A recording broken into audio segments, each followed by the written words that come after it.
Neon signs are made of glass tubes bent into letters or shapes and filled with inert gas. When the electric current hits the electrodes in the tubes, electrons flow through the gas, making its atoms glow.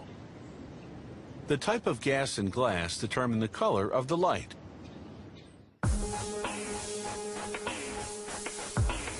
In a clear glass tube, argon gas gives off blue light, while neon gas produces red light. To create vivid designs, they can parlay those two base colors into more than 80 additional colors by using glass tubes that are colored with fluorescent powders. For instance, blue glowing argon gas in a yellow tube creates a green light.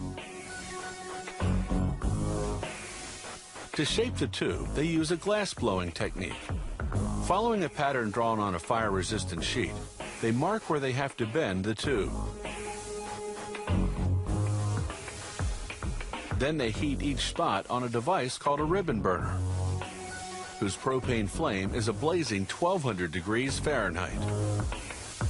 Within half a minute, the glass softens enough to be pliable. They gently bend the tube, then blow into the uncorked end to restore the tube's original diameter. With each bend, they check the shape against the pattern, every so often pressing a wooden block along the tube to equalize the width. Argon gas emits steel blue light, but this blue-colored tube will change that to dark blue. After shaping, they cut off the excess and rub the coloring powder off the ends. Now they can attach these glass casings which contain electrodes. They fuse an electrode to each end of the tube using a propane hand torch and a flexible latex blowing tube. They seal the glass around one electrode, but leave the other one open. Then, using what's called a crossfire burner, they create a tubulation, a thin tube with a bubble that will act as a passageway into the open electrode.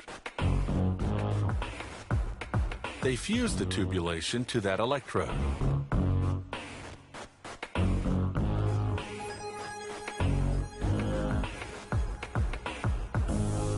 Then carefully inject a drop of mercury into the open end of the tubulation. Argon gas needs a touch of mercury to brighten the color it emits. Neon gas doesn't.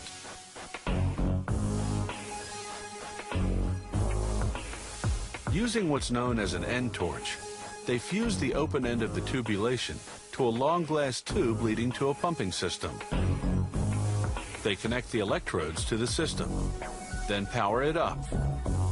The pump vacuums out the air, then injects the gas. The electrical current makes the atoms in the gas glow.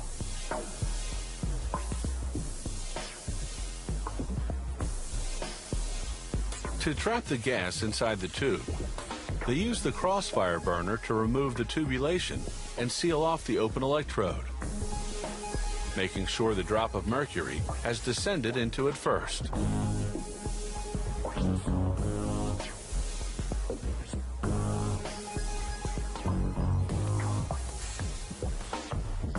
They dip the back of the sign into black paint.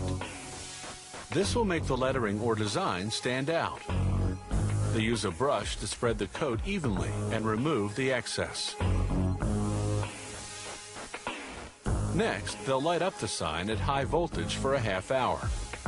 This will dry the paint and, more importantly, transform the liquid mercury into vapor that spreads throughout the sign. Using transparent clips, they mount the sign onto a black plexiglass background to make it stand out even more.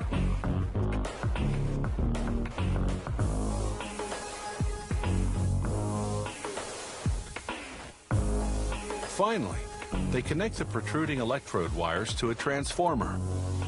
This transformer converts the standard 110-volt current from our electrical outlets into high voltage current, into the 3,000 to 15,000 volts you need to light up a neon sign.